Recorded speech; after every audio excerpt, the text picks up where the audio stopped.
ایک سورہ اس کے اندر سورۃ البروج پڑھی گئی، سورۃ البروج پڑھی گئی۔ یہ سورہ اتنی زبردست ہے کہ صرف اس سورت پر اگر بات کی جائے تو تمام سورتوں کا نچوڑ آ جائے۔ اللہ تبارک و تعالیٰ نے قسمیں کھائی، قسم ہے برجوں والے آسمان کی، قسم ہے قیامت کے دن کی، قسم ہے جمعے کے دن کی جس دن قیامت برپا ہوگی، قسم ہے عرفے کے دن کی، عرفے کے دن کی، قسم ہے شاہد کی مشہود کی، یعنی قسم ہے انسان جو اپنا نامہ اعمال دیکھے گا، اور قسم ہے اس نامہ اعمال کی جس کا وہ مشاہدہ کرے گا۔ یہ سارے ترجمے اس آیت کے ہیں۔ پھر یہ قسمیں کھانے کے بعد اللہ نے فرمایا قتل اصحاب الاخدود النار ذات الوقود اذ هم علیہا قعود وهم علی ما یفعلون بالمؤمنین شہود۔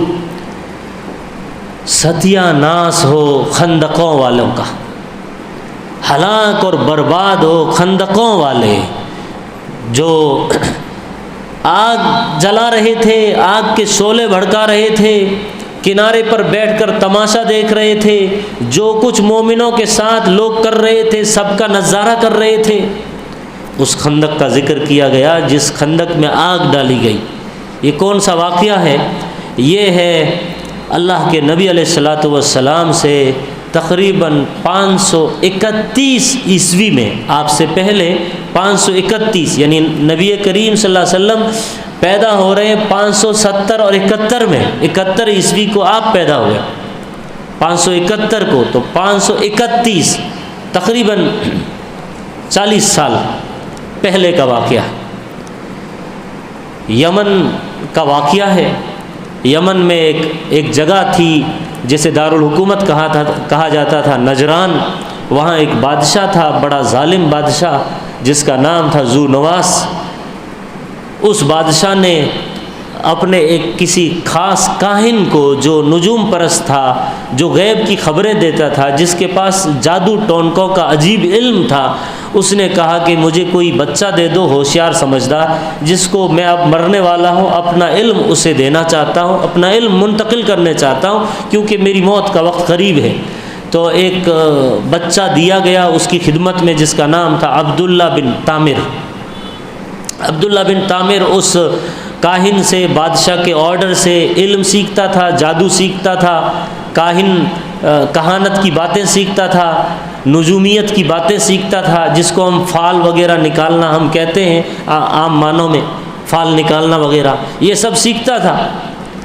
لیکن جس راستے سے وہ گزرتا تھا اس میں ایک کوئی عیسائی دھرم کا ماننے والا کوئی راہب رہتا تھا، یعنی راہب مینس عیسائیت کا عالم دین، عیسائیت کا عالم وہ رہتا تھا۔ اس سے ملاقات ہوئی اور اس نے جو باتیں سمجھائی اس بچے کی سمجھ میں آ گئی اور یہ مسلمان ہو گیا، اس حضرت عیسیٰ کا دھرم قبول کر لیا۔ اب یہ ادھر بھی سیکھتا ادھر بھی سیکھتا، دونوں طرف سیکھتا، لیکن اس بیچ اس کی بڑی درگت بنتی کہ جب وہاں گھر لیٹ پہنچتا تو ماں باپ مارتے، اور جب ادھر لیٹ پہنچتا بادشاہ کے محل میں تو بادشاہ کوڑے مارتا، وقت پر نہیں پہنچا، دونوں طرف اس کی پٹائی ہوتی۔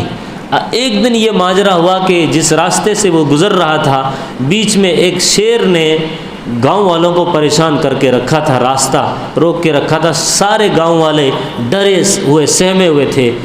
اب یہ بچے کے ذہن میں آیا کہ اگر میں اپنے رب سے دعا کرتا ہوں، اگر وہ کاہن کا دھرم سچا ہے جس مذہب کو بادشاہ بھی فالو کرتا ہے، اگر اس کا دھرم سچا ہے اور میں ایک تیر یا ایک پتھر مارتا ہوں جس سے یہ شیر اگر نہیں مرتا ہے تو میں سمجھوں گا کہ اس کا دھرم جھوٹا ہے، اور اگر میں اس دھرم کا واسطہ دیتا ہوں اللہ کو جو بیچ میں عالم دین جو عیسائیت کا فالوور ہے اس کی قسم دے کر یا اس کا واسطہ دے کر اگر میں نظر مان کر اس کو کوئی تیر یا پتھر مارتا ہوں اور یہ مر جاتا ہے تو میں یہ سمجھوں گا، اس سے یہ نیک شگون نکالوں گا کہ عیسائی دھرم سچا ہے۔ اس نے پتھر مارا اور وہ شیر مر گیا۔ گاؤں والوں کو تسلی ہو گئی، آسانی ہو گئی اور ان کے لیے راستہ کھل گیا۔ اب یہ سارا منظر دیکھ کر پورا گاؤں مسلمان ہو گیا۔ بہت سارے جو نظارت کرنے والے تھے وہ لوگ مسلمان ہو گئے۔ اب اس کا سبب یہ بچہ بنا۔ اب جب بادشاہ کو یہ خبر لگی تو بادشاہ نے اس بیچ میں جو عیسائی دھرم کا عالم دین تھا اس کو بھی قتل کیا، اور جو لوگ مسلمان ہوئے ان کو بھی قتل کیا۔ یہ بچے کو اپنے وزیروں کے حوالے کیا کہ اس کو لے جاؤ اور کسی پہاڑ کی چوٹی سے گرا دو پھینک کر کے، اس کی بہت بری طریقے سے موت ہونی چاہیے تاکہ سارے لوگوں کو اس کی موت کا منظر دکھنے میں آئے۔ لیکن ہوا یہ کہ جو لوگ گئے گرانے کے لیے وہی گر گئے، بچہ بچ گیا۔ اللہ کی طرف سے قدرت کا کرشمہ ایسا ہوا۔ پھر اس کو سمندر پہ لے جایا گیا، دوسرے وزیر مل کر کے اس کو ڈبو دیا جائے، تو وہ لوگ ڈوب گئے اور یہ بچ گیا۔ تو پھر اس بادشاہ نے کہا کہ اس بچے نے بادشاہ سے کہا کہ اگر تم مجھے مارنا چاہتے ہو، ظاہر ہے میں تم سے مرنے والا نہیں ہوں، چونکہ میرا رب مجھے بچانے والا ہے۔ ایک کام کرو، مجھے بسم اللہ پڑھ کے ایک تیر مارو میرے دل پر، بسم اللہ پڑھ کے، تو میں مر سکتا ہوں۔ تو بادشاہ نے وہ بسم اللہ پڑھ کے تیر مارا تو بچہ مر گیا۔ جب یہ منظر دیکھا کہ بسم اللہ پڑھ کے اللہ کا نام لے کر جب مارا تو مر گیا، سارا گاؤں جو لوگ بچے کھچے تھے سب مسلمان ہو گئے۔ اب بادشاہ بوکھلا گیا، اور یہ جو بچہ ہے اس کی قبر حضرت عمر فاروق رضی اللہ تعالیٰ عنہ کے دور خلافت میں یمن کے گورنر نے کھودی، کسی وجہ سے قبرستان کھودا گیا تو اس میں وہ بچے کی لاش ملی جو کئی سال پہلے جس کو دفنایا گیا تھا، وہ ایسے ہی ایک دم جسم کے ساتھ کچھ نہیں تھا، اور یعنی کیڑے وغیرہ نے کاٹا نہیں تھا، کیونکہ شہید زندہ ہوتا ہے، وہ شہید تھا، اور اس کا خون دل سے کہا جاتا ہے کہ ویسے ہی رس رہا تھا جیسے تیر کے لگتے سمے وہ خون نکل رہا تھا، اتنا تر و تازہ جسم۔ تو پھر حضرت عمر نے حکم دیا کہ اس کی قبر کو وہیں پر رہنے دیا جائے، کہیں منتقل نہ کیا جائے، محفوظ رکھا جائے۔ اس بچے کا نام تھا عبداللہ بن طامر۔ خیر، اب بادشاہ جب بوکھلا گیا تو اس نے خندقیں کھودی، یعنی گڑھے کھودے، اس کے اندر آگ بھری، اور اس آگ کے اندر جتنے بھی لوگ عیسائی دھرم کو مان چکے تھے سب کو اس آگ کے اندر ڈالا، اور پورا گاؤں نظارہ دیکھنے آیا۔ تو ان کا یہاں پر ذکر ہے کہ خندق کھودنے والے ہلاک ہو جائیں، برباد ہو جائے، جنہوں نے بھڑکتی آگ کا انتظام کیا، اور یہ مومنین کے ساتھ جو کچھ کر رہے ہیں اور نظارہ دیکھ رہے ہیں، خاموش بن کے تماشا دیکھ رہے ہیں۔ وَمَا نَقَمُوا مِنْهُمْ إِلَّا أَن يُؤْمِنُوا بِاللَّهِ الْعَزِيزِ الْحَمِيدِ۔ ان تمام ایمان والوں کا جن کو جلایا جا رہا ہے، جن کی ہڈیوں کو جلایا جا رہا ہے، جرم صرف یہ ہے کہ وہ اللہ پر ایمان رکھتے تھے۔ اب اس صورت کو آپ موجودہ حالات کے ساتھ جوڑیے،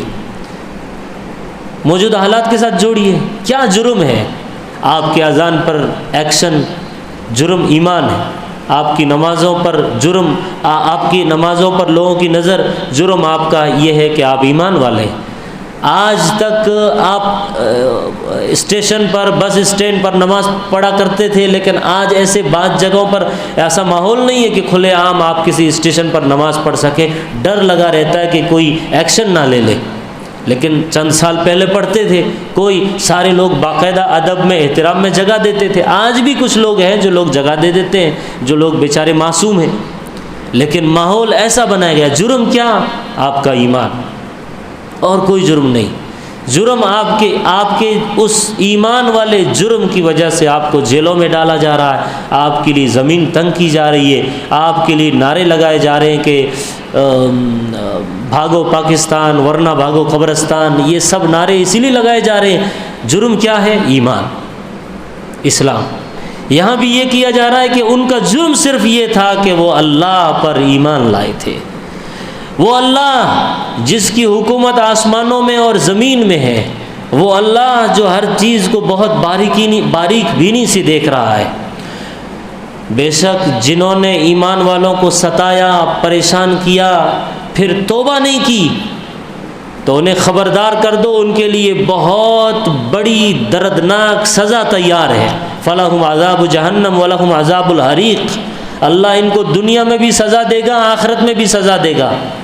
تو یہ ایمان والوں کے لیے اب تسلی والے الفاظ اللہ بول رہے ہیں، تسلی والے کلمات بول رہے ہیں کہ آپ فکر نہ کرو، آپ کا جرم صرف ایمان ہے، اور اس ایمان کی خاطر آپ کو اگر ستایا جا رہا ہے تو جو لوگ ستا رہے ہیں ان کی سزا اللہ کے یہاں یہ ہے، عذاب جہنم وَلَهُمْ عذاب الحریق۔ لیکن جو لوگ ایمان لاتے ہیں، نیک عمل کرتے ہیں، ان کے لیے جنتیں ہی جنتیں، ان کے نیچے نہریں جاری ہوگی۔ ذالک الفوز الکبیر، یہ سب سے بڑی کامیابی ہے، کوئی چھوٹی موٹی کامیابی نہیں ہے ایمان بچا لینا اور اپنا ایمان بچا کر اللہ کے پاس چلا جانا، یہ کوئی چھوٹی موٹی کامیابی نہیں ہے۔ ذالک الفوز الکبیر، یہ بہت بڑی کامیابی ہے۔ ان بطش ربک لشدید، خبردار تمہارے رب کی پکڑ بڑی سخت ہے۔ انہ هو یبدئ ویعید، وہی ذات ہے جو شروع میں پیدا کرتا ہے، وہی ذات ہے جو دوبارہ تمہیں اٹھائے گا، قیامت کی میدان کی طرف پلٹائے گا۔ اور وہ ذات بڑی غفور بھی ہے، بڑی ودود بھی ہے۔ غفور الودود، وہو الغفور الودود، وہ ذات بڑی بخشنے والی اور بڑی محبتوں والی۔ ذو العرش المجید، بہت بڑے عرش عظیم کی مالک ہے۔ فعال لما یرید، وہ جو چاہتا ہے کرتا ہے۔ فعال، فاعل نہیں، فاعل کہتے ہیں چھوٹا موٹا کام کرنے والے کو، فعال جو چاہے کرنے والا، بہت اچھے سے کرنے والا، جو چاہے وہ کرتا ہے۔ هل اتاک حدیث الجنود، اے لوگوں کیا تمہارے پاس پچھلے لوگوں کے، قوموں کے، لشکروں کے واقعات نہیں آئے سامنے؟ آئے ہیں نا سامنے، فرعون و سمود، فرعون کے واقعات، سمود کے واقعات۔ بل الذین کفروا فی تکذیب، وہ لوگ انکار کرتے تھے، وہ لوگ جھٹلاتے تھے، آخرت کو نہیں مانتے تھے۔ واللہ من ورائہم محیط، اللہ ان سب کو ایک دن گھیرنے والا ہے، اللہ ایک دن ان سب کو اپنے گھیرے میں لینے والا ہے۔ اللہ کے فرشتے ڈنڈے لے کر ان کو ایک دن ایک دائرے میں لانے والے ہیں۔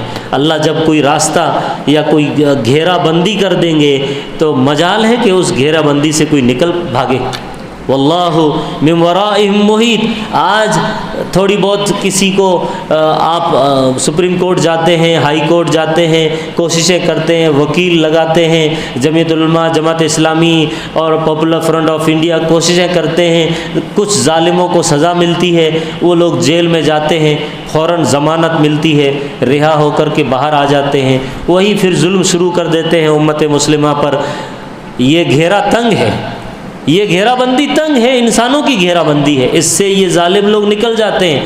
اللہ بول رہے ہیں جب میں گھیرا بندی کروں گا تو اس گھیرے سے کوئی نکل نہیں پائے گا۔ واللہ من ورائہم محیط بل هو قرآن مجید فی لوح محفوظ، یہ قرآن پاک جو بڑا زبردست ہے، جو لوح محفوظ میں محفوظ ہے، جو ایک تختی ہے، ایک سلیٹ ہے، ایک ہارڈ ڈسک ہے، ایک ڈیٹا ہے، جہاں سارا پوری دنیا کا ڈیٹا جمع ہے، وہاں یہ قرآن بھی جمع ہے۔ اور یہ قرآن وہاں پر شب قدر کے اندر پورا کا پورا اتارا گیا، شب قدر کے اندر پورا کا پورا اتارا گیا۔ وہاں سے پھر دنیا میں اللہ کے نبی پر آہستہ آہستہ 23 سال میں اترا، آہستہ آہستہ 23 سال میں اترنا شروع ہوا رمضان میں، لیکن رمضان میں دنیا میں پورا کا پورا نہیں اترا۔ وہ لوح محفوظ جو آسمانوں میں ہے، جہاں سارا ڈیٹا جمع ہے، وہاں پر یہ پورا قرآن بیک وقت پورا کا پورا ایک ساتھ کمپلیٹ بک کی شکل میں اتار دیا گیا۔ وہاں سے کبھی اقرا آئی، کبھی یا ایھا المدثر آیا، کبھی یا ایھا المزمل سورہ اتری، کبھی انا انزلناہ فی لیلۃ القدر اتری، کبھی قل اعوذ برب الناس، کبھی قل اعوذ برب الفلق، کبھی سورہ بقرہ، کبھی سورہ آل عمران، جیسے جیسے ضرورت پڑتی صورتیں اترتی چلی گئی۔ لیکن وہاں شب قدر میں پورا اتارا گیا۔ پھر جب اترنا شروع ہوا وہ پہلا دن جو ریویلیشن کا دن تھا، جو انقلاب کا دن تھا، جو وحی کا دن تھا، وہ پہلا دن وہ بھی رمضان کا دن تھا، وہ بھی شب قدر کا دن تھا۔ جس دن قرآن اترنا شروع ہوا دنیا میں، وہ غار حرا میں، وہ النور پہاڑی کی غار حرا کے اندر جو پہلی وحی اتری وہ بھی رمضان میں اتری، وہ بھی شب قدر میں اتری۔ تو یہ مختصر